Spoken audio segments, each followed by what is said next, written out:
एकनाथ शिंदे सरकार होतं. आम्ही सर्व लोक देवेंद्रजी वगैरे ज्या पद्धतीने एकनाथ शिंदे साहेब ड्राईव्ह करतील त्या पद्धतीने सरकार चालायचं. कारण राज्याचे प्रमुख मुख्यमंत्री असतात, राज्य हे मुख्यमंत्री चालवतात. आम्ही सर्व मंत्री आम्ही डेलिगेट आहोत, आम्हाला पॉवर दिले आहे. मी महसूल बघायचं, एकनाथजी नगर विकास उपमुख्यमंत्री पद, पण राज्य कुणाच्या नावाने चालतं तर मुख्यमंत्र्यांच्या नावाने चालतं. एकनाथजी मुख्यमंत्री असताना एकनाथजी शिंदे सरकार होतं, त्या सरकारमध्ये आम्ही सर्व काम केलं आहे. आता देवेंद्र फडणवीस सरकार आहे, त्यामुळं आम्हालाही समजतं, एकनाथजीलाही समजतं, आम्हालाही समजतं आहे. दुपडे हे बाहेरचे लोक दाखवतात आहे, आम्ही सर्व एक आहोत.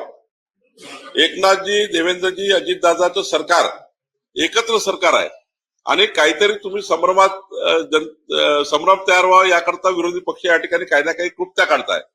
पण एकनाथजी अत्यंत प्रगल्भ नेते आहेत, अजितदादा प्रगल्भ आहेत. आम्ही सर्व मिळून या महाराष्ट्राला जे वचन दिले आहे 14 कोटी जनतेला निवडणुकीमध्ये, त्या वचनपूर्ती करता आम्ही काम करतोय. कुठलाही आमच्या मनामध्ये कुठलाही किंतु परंतु जंतू नाही आहे. आपण सर्वांनी याबद्दल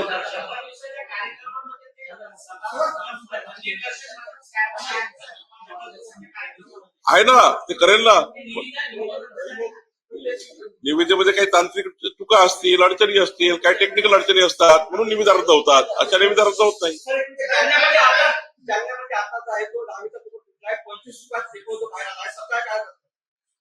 तुम्हाला आता सांगितलं जालन्याची घटना. मला आता तिथे तुम्ही म्हणता तसं एसपी आणि सीपीसी बोलतो मी, काय परिस्थिती आहे.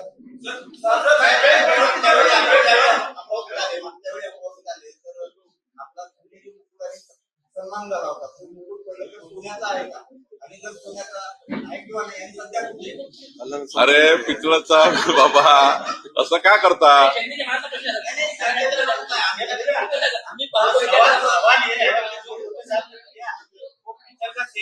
माननीय पोटेजींनी सांगितलं की तो पितळेचा आहे आणि तो पितळेचा मुकुट एक भारतीय जनता पार्टीच्या कार्यालयावर दिलेला आहे.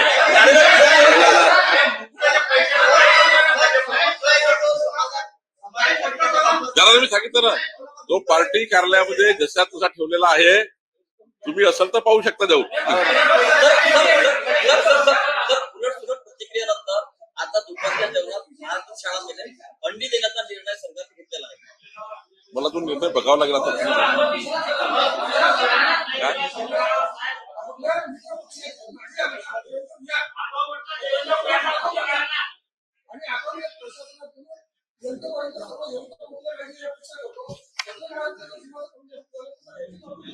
मी देवेंद्र भुयारजींनी अशी पोस्ट केली असेल तर त्यांना विनंती करणार आहे की पत्रकार हा अत्यंत महत्वाचा देशाच्या विकासाचा आणि महाराष्ट्राच्या विकासाचा केंद्रबिंदू आहे. पत्रकाराशिवाय देशाचा सरकार किंवा देशाचा विकास होऊ शकत नाही आणि महाराष्ट्राच्या विकासामध्ये सुद्धा पत्रकाराचा एक तिसरा स्तंभ आहे. आणि त्यामुळे पत्रकाराबद्दल कुठल्याही परिस्थितीचं चुकीचं वक्तव्य कोणत्याही लोकप्रतिनिधी करू नये, माजी लोकप्रतिनिधी करू नये. पत्रकाराचा सन्मान ठेवणे, पत्रकारांच्या भावना ऐकणे, पत्रकारांकडनं फीडबॅक घेणे आणि त्यावर जनतेच्या समस्या सोडवणे. पत्रकारांनी टीकाही केली असेल आमच्यासारख्या व्यक्तीवर, खालच्याही पद्धतीची कधी कधी टीका होते, तरी पत्रकारितेचा अधिकार जो आहे तो पत्रकारितेलाच आहे. जसा आमचा अधिकार आम्हाला आहे तसं पत्रकारांना आपला अधिकार आहे. जेव्हा पत्रकार म्हणून त्यांना तुमचं रजिस्ट्रेशन मिळालं त्याला सर्व अधिकार प्राप्त होतात.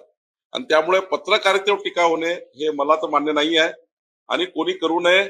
ज्यांनी केली असेल त्यांना माझी विनंती आहे की यातून क्षमा मागून मार्ग मोकळा केला पाहिजे.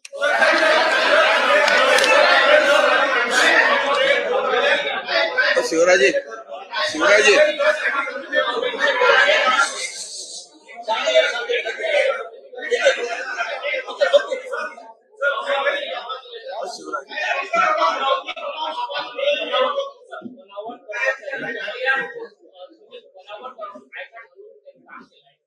महानगरपालिकेत ना त्या प्रकरणाकरता मी महानगरपालिकेत जाईल तेव्हा मी उलगडा करणार. आज यहाँ की पार्टी महानगरपालिकेचं प्रकरण जे माननीय पत्रकार महोदयांनी काढलेलं आहे त्या प्रकरणामध्ये मी कारवाई करणार आहे.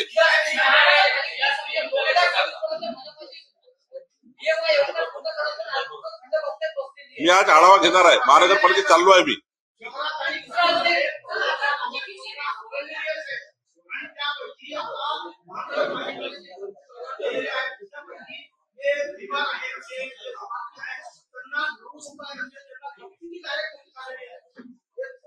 तुमच्याकडे काही अधिकची माहिती असेल तर मला द्या. आज मी महानगरपालिकेत 2 तास आहे. 2 तास मी महानगरपालिकेत आहे. तुमच्याकडे अधिकची माहिती मला द्या.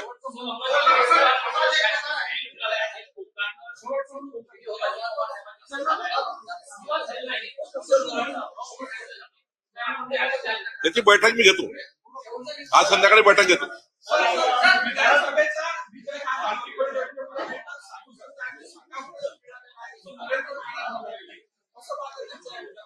असं आहे, या महाराष्ट्रात जसं सर्वसाधारण जनतेने महायुतीला मतदान केलं, आमच्या लाडक्या बहिणींनी केलं, आमच्या शेतकरी भावांनी केलं, तसा हाही एक समाज होता आमचा संत समाज, ज्यांनी सामाजिक सौख्य राखून समाजामध्ये जे जातीवादाचं विष पेरलं गेलं, समाजामध्ये दुफळी तयार करण्याचं काम केलं काही लोकांनी.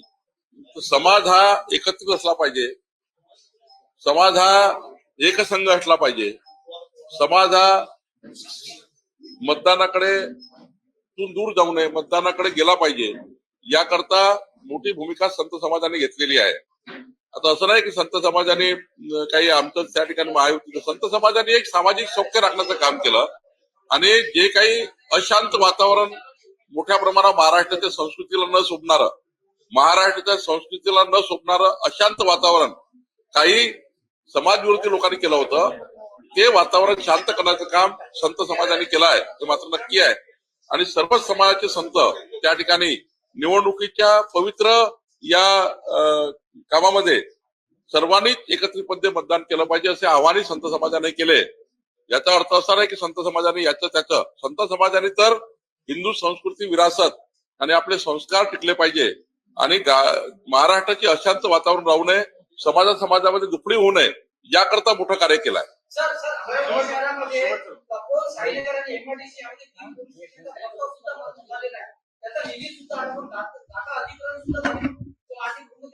अधिवेशन काळामध्ये अमरावती शहराच्या आणि ग्रामीणच्या पोलीस स्टेशनचं पुनर्विलोकन करणे, रिस्ट्रक्चरिंग करण्याची योजना अधिवेशन काळात मंजूर होईल आणि पुढच्या काळात मी ग्रामीण एसपीशी बोललो, 15 किलोमीटर अंतर असेल असं रिस्ट्रक्चरिंग करा पोलीस स्टेशनचं. ग्रामीण एसपी आणि शहराचे सीपी बसून आम्हाला प्रस्ताव देतात आहे. एक प्रस्ताव आला आमच्याकडे मुंबईला, पण या अधिवेशनात त्याला मंजुरी मिळणार आहे. एक महत्वाचा प्रश्न असा आहे की आपण प्रदेश अध्यक्ष आहात आणि अमरावती जिल्ह्यामध्ये 7 ते 8 भाजपचे किंवा आमदार निवडून आले, परंतु अमरावती शहरावर जिल्ह्यावर अन्याय का झाला, कोणालाही मंत्रिमंडळात का घेण्यात आलं नाही? तुमचा निरोप मी माननीय मुख्यमंत्री महोदयाला देतो. माननीय तुमचा निरोप आज रात्री माननीय मुख्यमंत्री महोदयाला देईल. मी निरोप काढू तुमचा.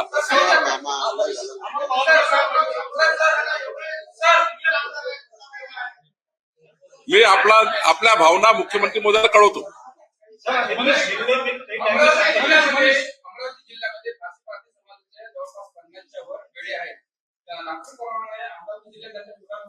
आजच त्यांना सर्वांना कास्ट सर्टिफिकेट मिळणे, त्या सर्व पारधी खेड्यापाड्यामध्ये सर्व फॅसिलिटी मिळणे आणि त्याकरता ज्या काही शेड्यूल ट्राईब विभागाच्या योजना आहेत, म्हणजे आदिवासी प्रकल्पाच्या माध्यमातून त्या संपूर्ण आदिवासी प्रकल्पाचे अधिकारी प्रत्येक खेड्यामध्ये जाऊन त्या ठिकाणी त्या सर्व योजना पूर्ण करण्याचं काम मी करायला लावणार आहे.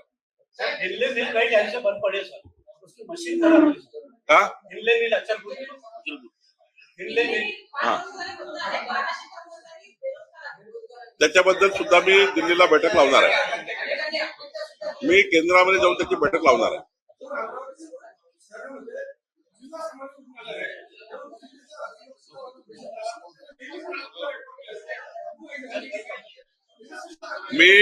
मी अमरावती हॉस्पिटललाही भेट देणार आहे.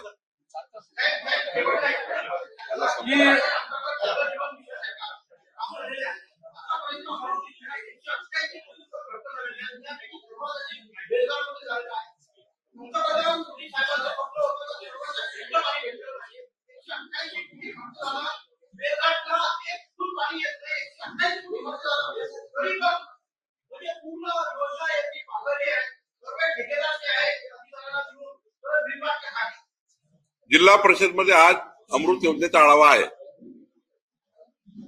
त्याच्याकडे जातो आहे जिल्हा परिषदला.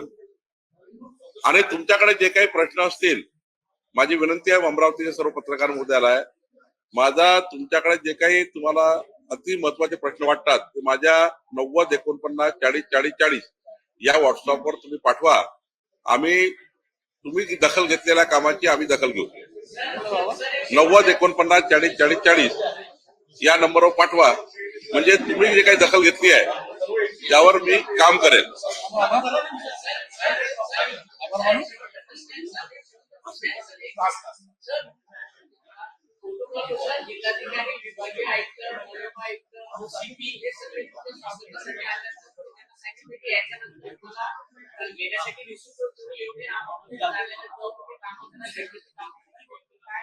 मी प्रोटोकॉल मध्ये येणाऱ्या सर्व अधिकाऱ्याला सांगितलं, सीपी, एसपी, विभागीय आयुक्त, जिल्हाधिकारी, सीओ सर्व अधिकाऱ्याला सांगितलंय की प्रोटोकॉल करता कोणी यायचं नाही. तुम्ही आपापल्या कार्यालयात बसून कामं करा. ज्या दिवशी ज्या वेळेला मला एखादा प्रश्न सांगायचा असेल किंवा एखादा विषय मार्गी लावायचा असेल तर या प्रवासात मी त्यांच्याकडे जाऊन बैठक लावणार आहे त्यांच्या कार्यालयात. आणि प्रोटोकॉलच्या नावाने आपला 2-2 तास 3-3 तास वेटिंगवर राहणे, त्यापेक्षा अधिकाऱ्यांनी तेवढा वेळ आपल्या ऑफिसमधून सर्वसामान्य जनतेच्या कामाकरता दिला तर अजून अमरावती जिल्हा पुढे जाईल, अजून नागपूर जिल्हा पुढे जाईल. प्रोटोकॉल मध्ये आम्ही अधिकाऱ्यांना कुणालाही बोलवणार नाहीये. प्रोटोकॉलच्या नावानं अधिकाऱ्यांनी वेळ खराब करू नये. तुम्हालाही माझी विनंती आहे, स्पष्टपणे छापलं गेलं पाहिजे की प्रोटोकॉलच्या नावाने कोणी एसडीओ, तहसीलदार पासून ठाणेदार पासून तर सीपी पर्यंत कोणी आमच्या वाट बघणे, तात्काळच राहणे, तेवढं कामं जनतेचे कमी त्या ठिकाणी पेंडिंग असणे. उलट आपल्या ऑफिसची पेंडन्सी संपवली पाहिजे. जेवढं अर्ज जनतेचे तुमच्या चेंबरमध्ये आहेत, तुमच्या टेबलवर आहे, ते मार्गी लावले पाहिजे. प्रोटोकॉलमध्ये वेळ खराब करू नका. प्रोटोकॉलमध्ये मंत्र्यांच्या कामाकरता वेळ खराब करू नका. जेव्हा तुम्हाला मंत्री बोलवतील किंवा एखादा विषय मार्गी लावायचा असेल तर मंत्री कार्यालयात जाऊन काम करतील. पण कोणी प्रोटोकॉलच्या नावाने जनतेचा वेळ खराब करू नका. आपल्याला जो पगार मिळतो, मलाही मिळतो पगार आणि तुम्हालाही मिळतो, हा जनतेच्या कार्याकरता मिळतो. त्यामुळं प्रोटोकॉलला कोणी जास्त त्या ठिकाणी आपला वेळ खराब करू नये अशा सूचना मी दिल्या आहेत. आणि आता यानंतर प्रोटोकॉलला कोणी येणार नाही.